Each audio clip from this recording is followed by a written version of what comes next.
This time on Graveyard Carz. The story of Kimberly Cook's 1970 Plymouth Barracuda comes to a close. From the arrival of the car over 2 years ago to tearing it down, documenting everything, restoring, rebuilding, and completely resurrecting this beautiful 383 convertible. A car like this may not be worth millions to collectors, but to the Cooks, it's priceless. Get ready for a reveal that's over 2 years in the making on this episode of Graveyard Carz. Coming to get you, Barbara. The unburied dead are coming back to life.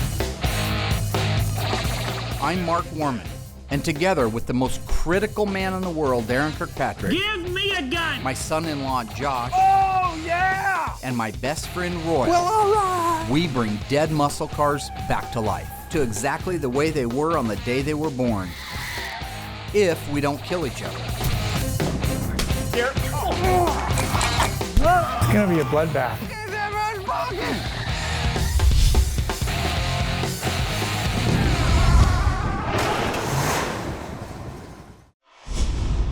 Well, this is it. This is our D-Day for Graveyard Carz. Kimberly and Tommy are waiting outside. We just finished doing the final wax and polish on the Barracuda. We both have major butterflies right now. Yeah. We're ready to see the car. Well, you don't look nervous at all. Come on down, guys. We're ready for you. How you doing? Good. We're great. How are you, Mark? Oh, man. I'm Been about waiting as for this excited day as you for a guys long are. time. Okay, walk on in here. We got the lights out. Just walk forward a couple of feet. I'll tell you where we're going to be hanging out at. Are you ready now? Are you sure? Yeah. Hit it. Oh my God.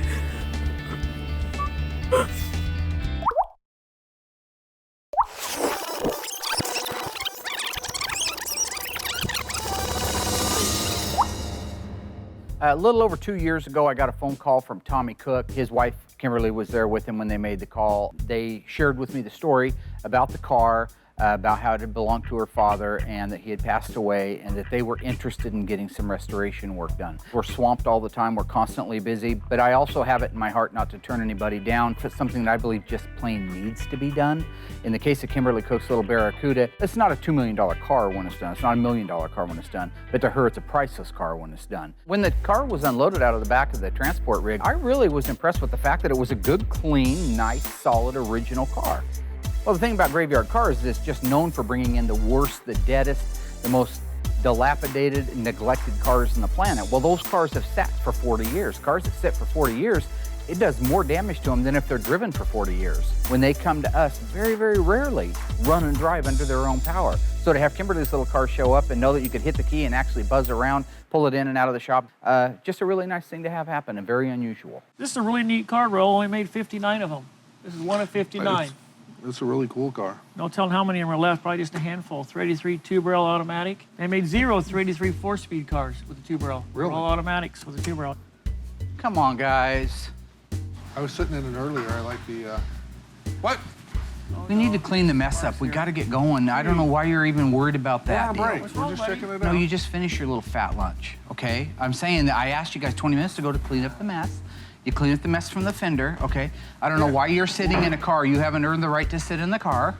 Darren, you're sitting in there. You look just like Dustin Hoffman and Rain Man in the passenger seat of that convertible. Yeah, it's convertible. It's cool, but you don't need to be sidetracked with the whole idea of driving it with your wind blowing through your hair. In Royal's case, there's no wind to blow through his hair. I mean, I'm not positive, but I think he has to wear something protective on it.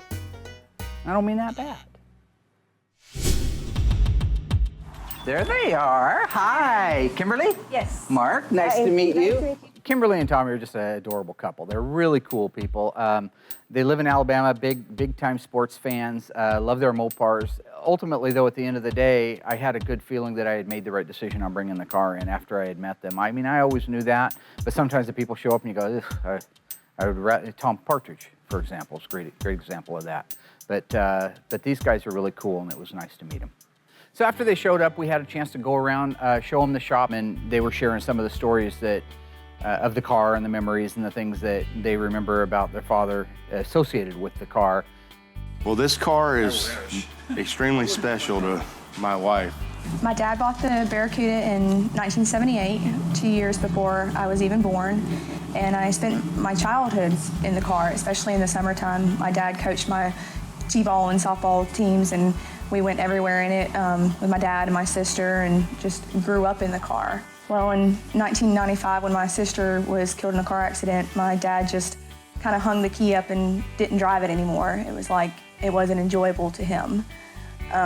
Didn't drive it for several years, and then in the early 2000s, he wanted to start getting it restored, but the money just wasn't there. He was laid off work twice. He was helping me go through college, and the finances just weren't there. And then in October of 2009, my dad was diagnosed with stage 4 prostate cancer. And they only gave us a couple years for him to live. So didn't think much of the Barracuda even then, and noticed him getting sicker and sicker, and decided that we had to get the car at least drivable for him before he passed away. So about a couple months before he passed away, we took it and got it running, got the motor, worked on, and he couldn't drive it at that point in time because his illness had gotten so bad, but he could still go for a ride in it. And the look on his face when he saw it running was just worth every bit of it. And it was just so great to see him see his baby driving again. And so he got to go for a couple rides in it before he passed away.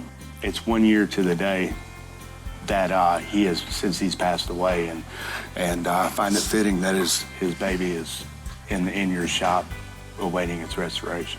After walking around the shop and seeing all the cars that Mark works on, I feel like he's here with us. I can feel my dad with us. I know that he's here.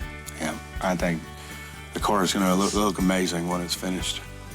Your dad would be proud of it. Yeah. We had their car raised up in the air so we could talk about some of the things that I had seen the other day when it showed up. I know you guys don't want to, but have you thought about subframe connectors or some kind of connectors on this to tie this convertible together? They don't do that. What Darren's talking about are aftermarket subframe connectors. When you're talking about a convertible Barracuda or any of the cars, there are already reinforcements. There's frame connectors, subframe connectors at the back and at the front on a convertible, even with a 318, 6-cylinder, 383, Hemi, or whatever, would have all had them to reinforce the car. So what Darren's saying is we need aftermarket subframe connectors in addition to the factory provisions. But what Darren doesn't realize is that wouldn't serve any purpose over the hidden angle iron that's actually inside the rockers. Most people don't know that. But if you were to cut the convertible rocker open, there's actually a piece of 1/4 inch angle iron inside the rocker that reinforces the car. It does the same thing as the subframe connectors, but I'm not going to take my time and try to explain that to Darren, let him torture them so they can at least see that Darren Kirkpatrick is what I portray him to be and what he portrays himself to be in the show, more importantly. See these pockets right here? This piece right here? They added this for being convertible. And so when people go out and they make convertibles out of cars that aren't real convertibles and they don't know that goes there, I just look underneath there and say that car, well, the VIN will tell you too, but if you had a CUDA that was just a regular hardtop CUDA, but with a 440 or bigger, it got them too. So the main thing was those cars will twist under extreme torque or it could take the roof away. Yeah. So I like to educate my clients as to what to expect. And in the case of their 70 Barracuda L code 383 two-barrel convertible, I told them it'll look exactly the way it did when it was on the assembly line in 1970. I'll do that. That's my job. Hey, Royal, at least one good thing about it, your hair's not getting messed up. I know I put on this bravado that I just can't wait to make somebody miserable, but the guys were wanting so bad to go for a ride in the convertible, and I thought about it, I figured, well, what's it gonna really hurt, right? A little bit of gas, go around the block a couple of times. So, out of the kindness of my stupid old heart, I decided, what the heck, let's give them a ride. Unfortunately, I didn't trust them to drive the car, so I put them on the back of the rollback in the convertible, but the effect was the same. This is stupid. Thank you, Royal, for this. Now, you're the one that wanted to drive the car. I know these people right here. Hi, Randy. Every little kid out there that ever took a piece of candy for thief, head or gut? You jump off a cliff too if he told you to? Wishing my dad was here to be able to see it. The 1970 convertible Barracuda arrived as a runner-driver, and we got a chance to hear Kimberly's story of just why this car is literally irreplaceable. The guys got to take a spin in the convertible, and now that that's out of their system, we can get to the disassembly. My hair may be getting thin, but have you looked at yours? Yeah. I got a piece of Mine? advice for In you. the Don't front? ever shave your head. You're going to look like Jupiter from The Hills Have Eyes. Well, that would be you. You are. Good comeback, Royal. Quick. All right, let's take this thing apart. I think that there's an emotional connection in all the cars. The people wouldn't send them to me. They wouldn't invest the money in them if they didn't mean something to them somewhere. Maybe it means more because her father had bought it when it was nearly new and she had grown up in it, and there's all the wonderful pictures of her next to it and working on handing her daddy a wrench and stuff like that. I think that the care and the concern and the exercise of patience on her car is really the same as it would be on any other car. All of them require the same amount of quality attention to detail, both disassembling it as well as reassembling it. You see how it's hanging over the edge that way? Right. And it's centered. I've got them out back. That most of them are way over here, but this particular one is almost centered and over that way. I want to duplicate that when we go back together again. Okay. You know, 30 years ago, guys like Dave Weiss didn't have books out. Okay, you can go to mmcdetroit.com and you can buy books that tell you how the assembly line markings were and where the decals went.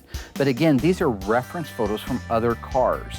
When I'm putting the car back together, I want to put it together the way it came apart, the way that when that hood got lifted up and Mr. Pitts would look inside there, the things that he saw should be the things that we see today, exact location of the ethylene glycol warning label, exactly the finish on this or where that was placed on there, the emission labels.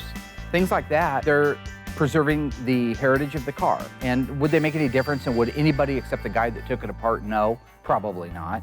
But I have my own checks and balance system, so I hold my own hand to the fire and say that if that's the way it came apart, it's important that that's the way it goes back together again. That's why the extra care and the extra concern and the extra documentation when I already have 20 cars that I've taken apart just like it. When these cars start getting blown apart, we basically have a formula in place where we'll leave the front K-member together. That'll have all the suspension on it, upper and lower control arms, upper and lower ball joints, inner and outer tie rod ends, the drag link, steering gear, sway bar, strut rods, all that stuff stays together. So that way we don't have to completely blow it apart and then figure out how it goes back together or detail the markings. When we're ready to do that suspension, rebuild it, we can leave it together right up to that point. Document with photos, write everything down that we need to write, blow it apart, detail the items, put it back, look at the photo, done.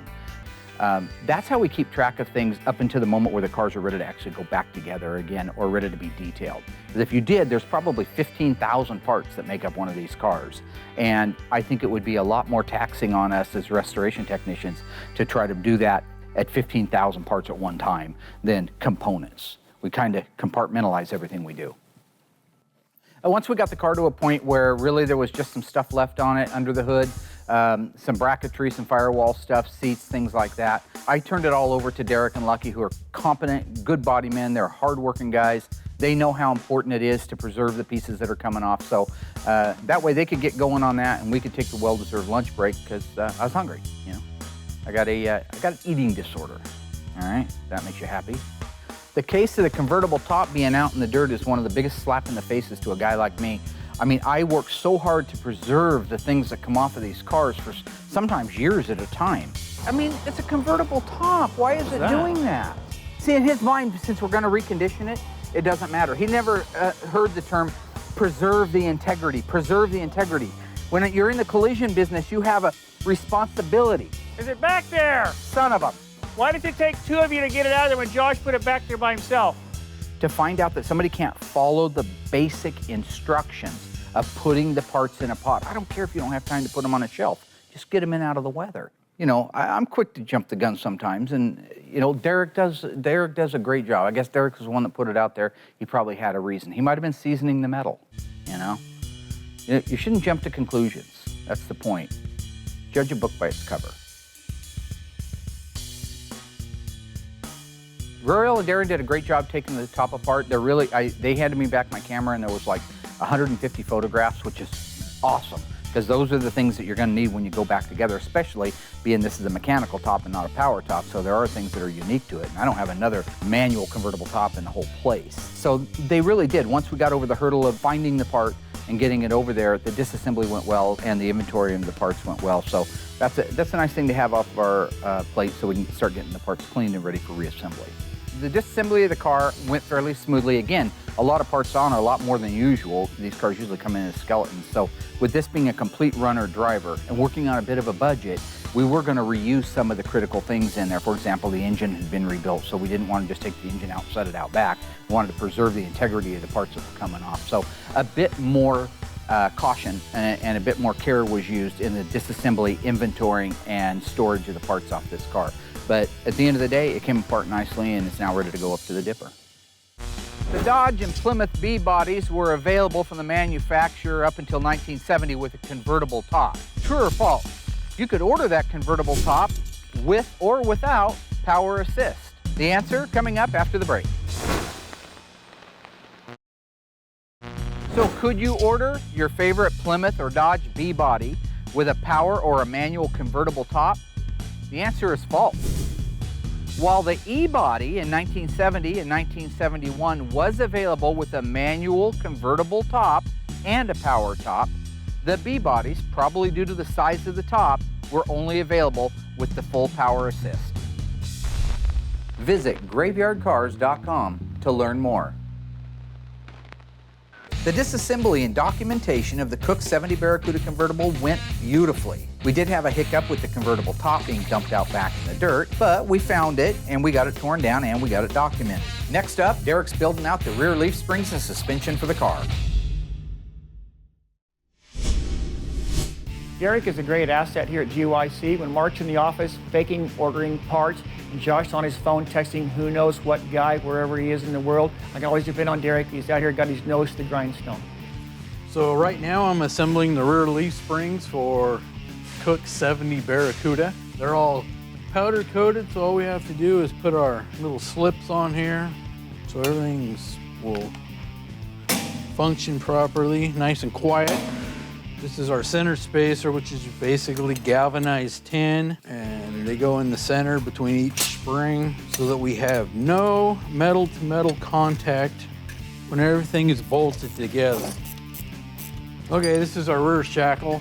Goes through the rear of the spring. This is part right here that goes through the rear frame rail that attaches everything to the car. And that's designed to move so that it allows the rear suspension to travel.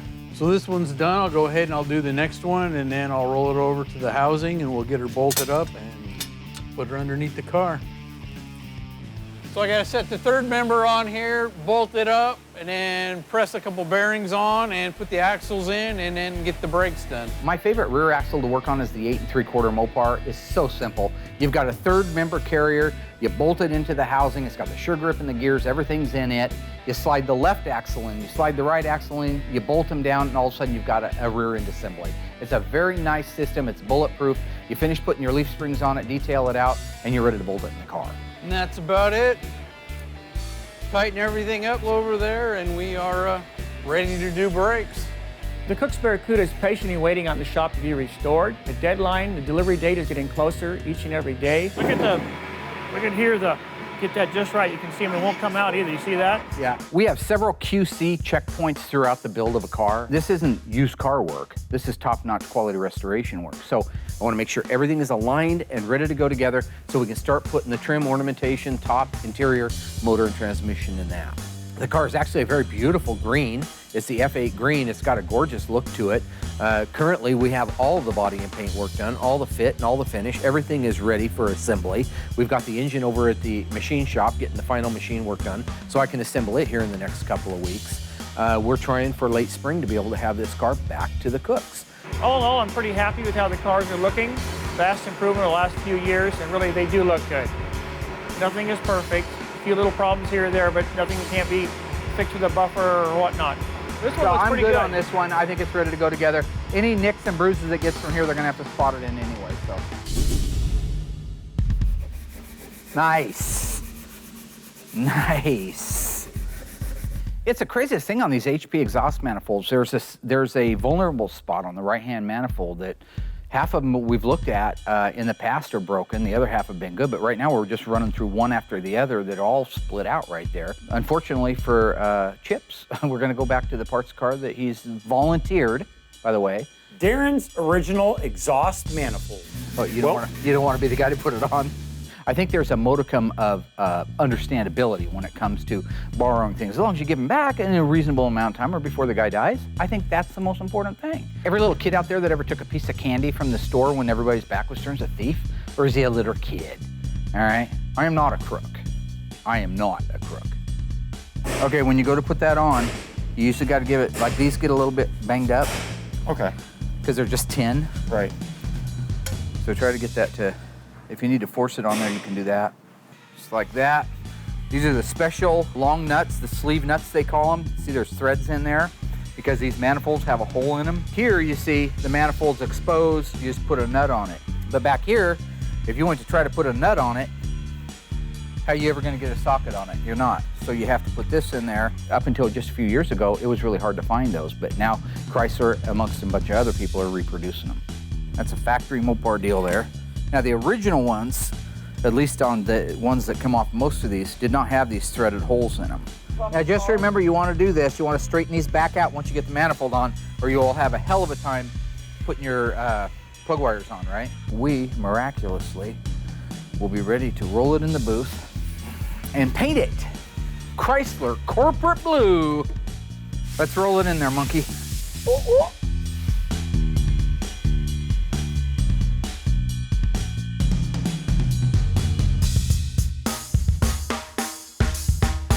I've been painting cars for 25, 30 years. That means everything. That means not only blocking the cars and getting them ready and making sure that they're massaged to perfection, but actually laying that paint out, laying the base coat, laying the clear, laying the single stage out. I'm not the least bit concerned about messing up a paint job because painting is what I do. Yeah, I like to have fun. Everybody knows, anybody who's seen the show knows I like to have fun. I'm happy, I dance. When I'm painting, I like to fool around a little bit. It's just some kind of early martial arts stuff I taught myself in the paint booth. Normally speaking, I did it without the air hose hooked to it, you know, do a double flip, a 2.5 time over the back, kind of like a nunchuck type thing.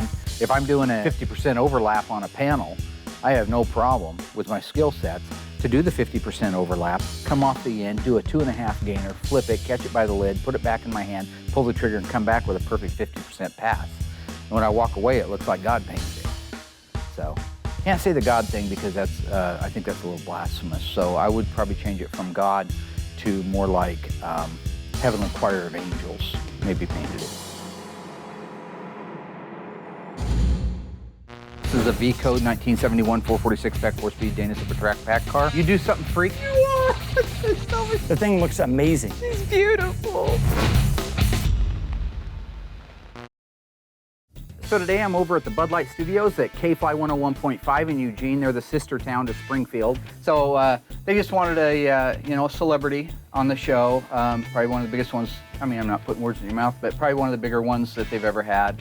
What's up, guys? Welcome back into the Donkey Show. We are hanging out in the Bud Light Studios, and we've got Mark from Graveyard Carz. I think that Josh was a little bit upset that I didn't invite him over, but sometimes I just get tired of hearing the, you know, the same blabber come out of his mouth that doesn't make any sense, so people are listening and they don't have a clue what he's talking about, and then I got to take my time, my precious time away and explain it, so. You've got fans from, first of all over the world. We have followers all over, and we're really big on Facebook. Yeah, I'm noticing 1.2 million likes here. Yeah, it's almost 1.3. That's pretty.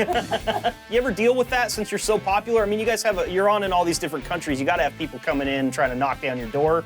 Darren, I couldn't get hold of him. I wouldn't mind having him on. He's always fun to make fun of. Chrome Dome's at work, and Derek is actually working on the Cook's 1970 Plymouth Barracuda. How about telling us about the lady with no teeth? So the lady that came in, that, well, now in fairness, she had a chopper. It was sticking straight out through her upper lip, like a can opener. Had a baby's arm hanging out of her forehead. The back of her head was split completely open, like the back of JFK, you know? Well, that's still probably sensitive. But I mean, she was just a walking zombie, and she thought she was going to run the office. She wanted me to hire her coming in to run it? Yeah, she thought she might be a really good front person. The person that you're going to form your opinion of Graveyard Carz on is going to be sitting there with a steady diet of baby food and the arm at the head and the back of her head split open and stinking like cuckoo all over the place. You know cuckoo. Yeah, definitely do. Well, I'm not getting a lot of work done right now. Thanks for asking, but I will, and I did yesterday while you were at home on Sunday. So. Check out Graveyard Carz. Thanks so much, Mark. It's Thanks been a for pleasure. having me, you guys. Appreciate it. No problem. Take it easy. Bye-bye. Just like that. Great. Nice. Very Thank good, you very man. much. Very good. The Cooks have been anxiously awaiting the restoration of their priceless 1970 Plymouth Barracuda convertible. Since its arrival 2 years ago, it's been torn down, dipped, inventoried, painted, and inspected. Despite some roadblocks, Josh managed to find some very hard to find parts, and I expertly applied the beautiful Chrysler Signature Corporate Blue paint. Now we got to get the accurate exhaust system installed, but most importantly, I need to find my coffee before the ice melts in it.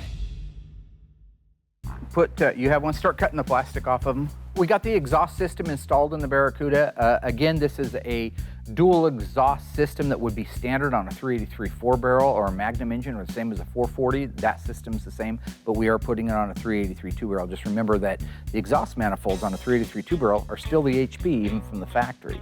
I do as I'm told, and you know, obviously if Mark says that I don't, he made me go and take these off of Darren's car. Well, what it is the manufacturer that Tom uses that makes these hangers, their plant burned down, so he doesn't have any of these.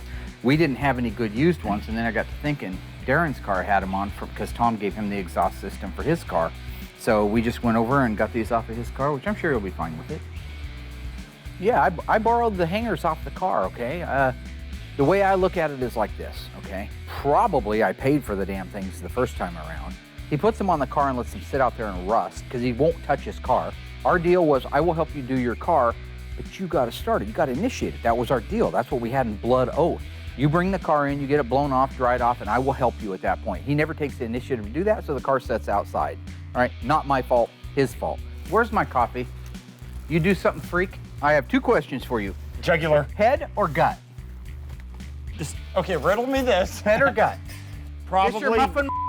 How do you like that? That's my muffin. That's my muffin. That wasn't my muffin. She just. Oh. Michael didn't. She just killed my. That was my muffin. Oh.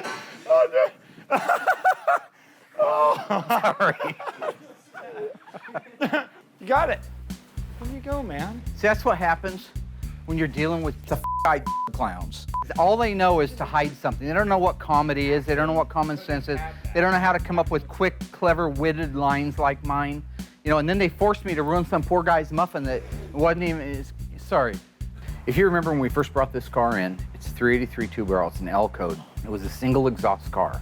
So installing the head pipe, the mufflers, the resonators, the hangers, the brackets, all of that stuff is exactly the way it would be if it was a 383 HP. It just happens to be going on a 383 2-barrel. Not a lot of things got changed to be able to do this, but I think that cosmetically, aesthetically, and just for morale, I think it really went a long way. I think she's really, truly gonna love the look and the sound.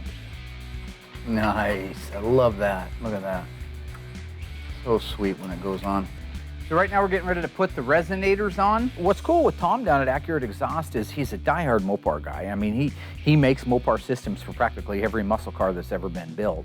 And he does his best to do it correctly to the factory. So like if the original mufflers or resonators had part numbers in them and the Pinistar, his does too. If they didn't, his don't. Being this car was a 383 2-barrel single exhaust, I had forgotten there's a couple of provisions that need to go into the body to be able to accept the dual exhaust. It did come with the kit, but I forgot I should have put them in before we raised the car up. This needs to go down through the floor of the trunk. If you look over here at this tawny gold car, a factory dual exhaust, because this is a V code 1971 446 pack 4-speed Dana Super Track pack car. This provision right here is the one that there's going to be a recess up there for it, but these holes won't be there because it never needed them with a 383 2-barrel.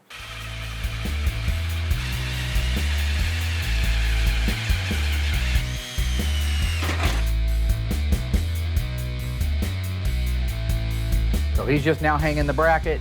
We've already got the resonators in place. As soon as we're done with that, we can put the tailpipes on.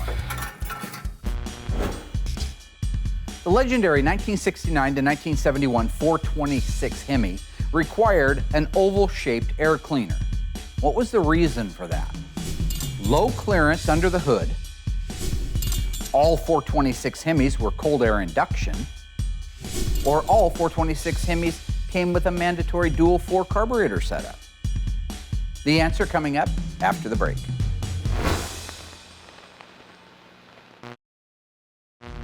So what was the reason behind the oval air cleaner on the 426 Hemi from 69 to 71? It was dual 4 carburetors. the exact same dual 4 inline setup that you would have saw on 66 to 68. Because of the dual 4 setting front to back, it required the oval air cleaner. The actual height of the engine wasn't an issue, although they were extremely difficult to get in the engine compartments because the 426 Hemi was over a half a foot wider than the 383 and the 440. And just addressing the cold air induction, the N96, not all 426 Hemis required a cold air induction hood. For example, you could have a 70 Dodge Challenger RT 426 Hemi and it would just have the sport hood on it. Visit graveyardcars.com to learn more. We are racing for the finish line with the Cook 70 Barracuda convertible. It's been a 2-year restoration, and after teardowns, repaints, rebuilds, reinstalls, this car is nearly resurrected. Next up, we got to wrap up some of the detail items, and Trifer has to install the glass. The little Barracuda's journey has been a long one for sure. It's been here just a little under 2 years, and it came in as an original Survivor type of car that needed a lot of work to a better than factory car where it's at now. It's really at the last stages of anything. It's getting the visor tips put on it, the hangers for the visors, the mirror pieces, some of just the little things that are left. Trifer's putting in the windshield to it, who's the only guys in town I trust to do our glass work. They always do a phenomenal job, and they took care of it. That's what good quality is. Once that windshield's in and the rest of the trinkets are on it, this car is really getting dangerously close to being done.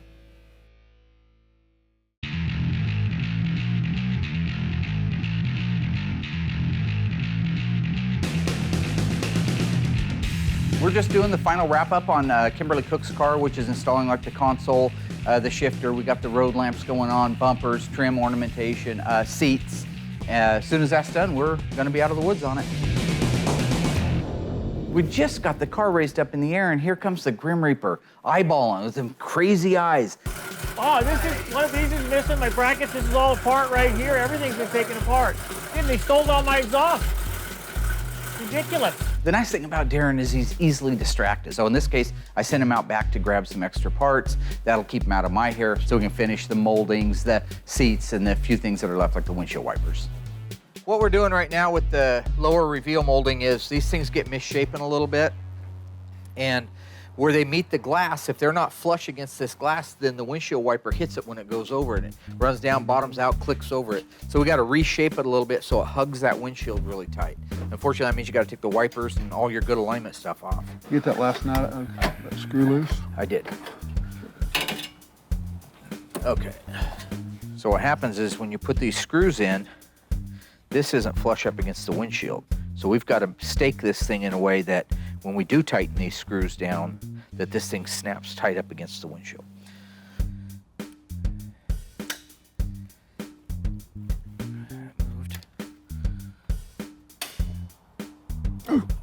That did it. He sent us pictures of his car with the exhaust hanging That you down on the did. ground. That I did, as I was instructed to do. You jump off a cliff too if he told you to? Well, that's stupid.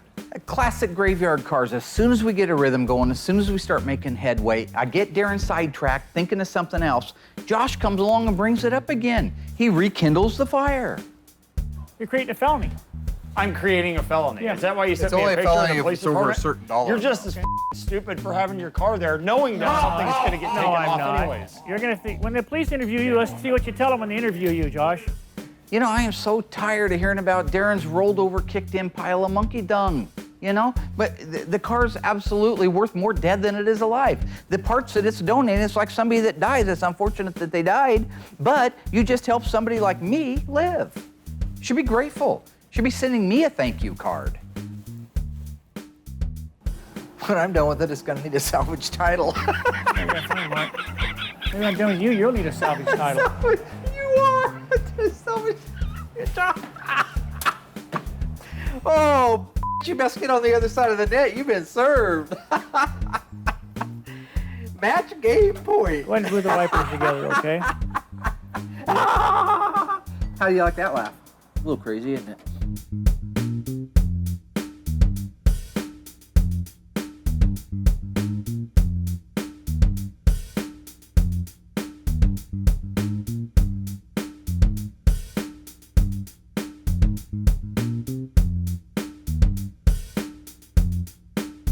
I didn't know any better, I'd say that was looking like a car.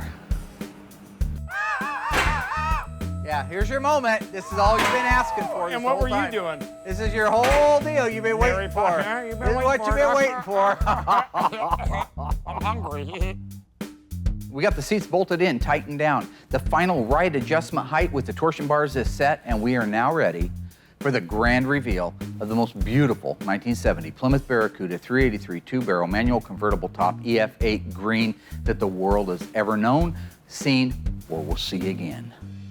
You're welcome. We're ready to see the car. The thing looks amazing. Major butterflies right now. Yeah. Wishing my dad was here to be able to see it. Hit it. Oh my God.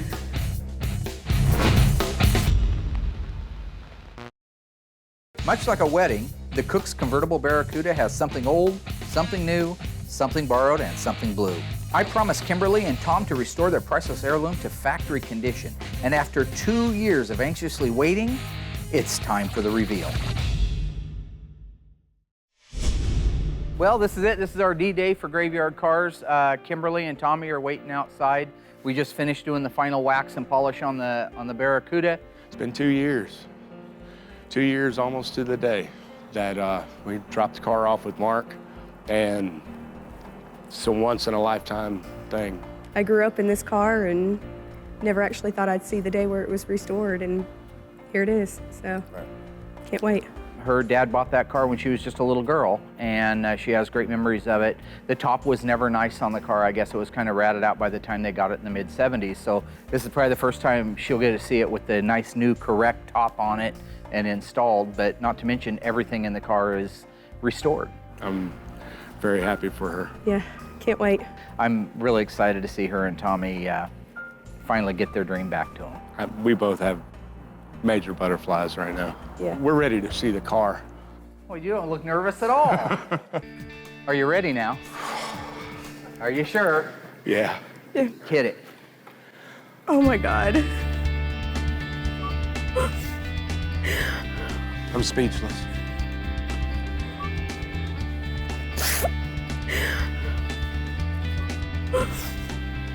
Go ahead. Oh my God. This is beautiful. It's pretty young. Oh my God. I'm so Unbelievable. Unbelievable. Thank you. I hope we can do it. I'm speechless. It's gorgeous. It was very touching whenever they first came out, and Kimberly just lost it. She started crying. This was the moment that they've been waiting for, you know, and then to see her reaction, it was priceless. I don't know why we strayed from having it all original like we started with, you know, with the hood and the exhaust, but I'm okay with that now. Yeah, seeing Tom and Kimberly when they saw the car for the first time, it makes all the overtime, the want to kill Darren or beat on Mark, it all goes away. You know, the last time they saw it was pretty tattered. It's literally as close to brand new assembly line as it could be.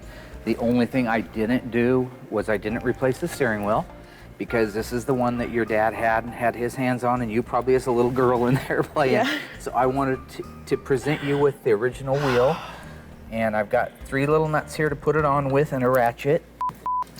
And we got you the famous dice to hang from the mirror. Tennessee dice. So if you want, we can put those on and you can finish checking the whole thing out, and I'll bet after that you could even get tucked into a ride. These go on first. Yep, those go on Tennessee first. dice. Nice. All right. Okay.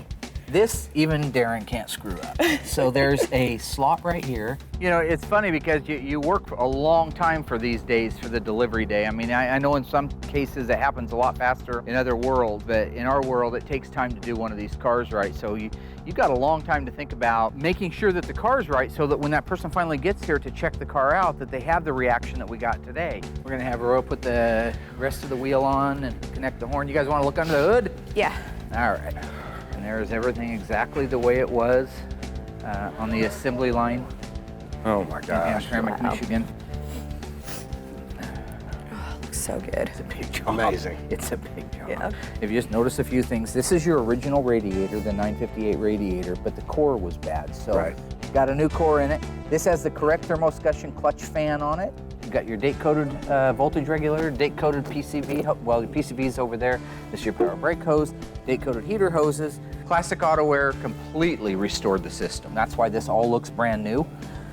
And Instrument Specialties is responsible for making the dash look brand new again for the first time in many, many years. PPG, what can you say? There's not a paint on the planet that looks better than that. Wow. I mean, Beautiful. you get the new chrome against it and get the new top against it and you get it all put back together and all the thing lines up like it's supposed to. Wow. I can't believe how good she looks. It looks awesome. I was speechless. Yeah. Unbelievable. Yeah. Just looking at it, it's a work of art. Yeah. I couldn't in my wildest dreams even think that this car would turn out like this. Last time we saw the car, the paint on it was rusted and faded, and the hood was white from where it had been primered. The top on it was shredded, basically. Yeah. So now it's a completely redone car. It looks brand new. Reminded me when I was a kid. Wishing my dad was here to be able to see it also. It was his car, and he left it to me, and I had a lot of great memories as a kid in it, and just, you know, wished he could be here to see it also. Turned out great. Your dad be very happy. He's got a smile on his face. I can't wait to drive it. Can't wait to get in it, top down, beautiful day out. Wow. Yep. First crank. Give it some. Oh, wow. Can't wait. You're driving it first, right? Of course. Okay. From the very first time that I talked with the Cooks on the phone to when we met them and to the meetings in between and the other calls that we've had, I've always known that restoring the car was the right thing to do.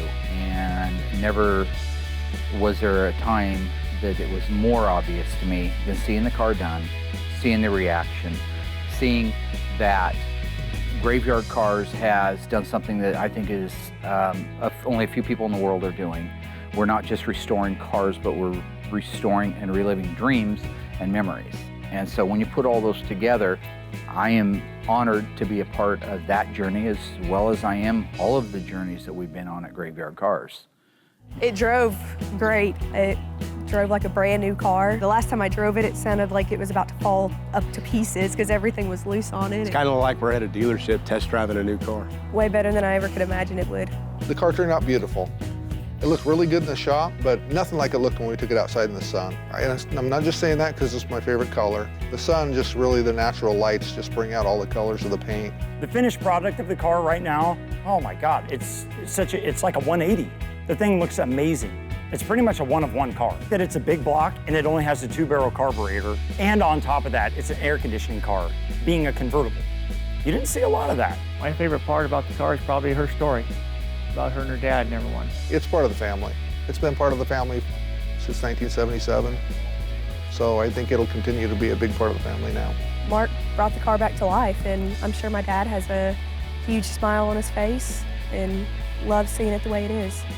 Moments like that and the ability to be able to return a car like that back and fulfill a dream is what makes what we do worth what we do. That's an extension of her father for her. And so much more important in those situations for us to do it perfect and do it as good as we can. No matter what happens, where our roads all take us, we'll always have this one thing that bonds us together as friends, and she'll know that we did the right thing by her, and we were honored to be a part of the story.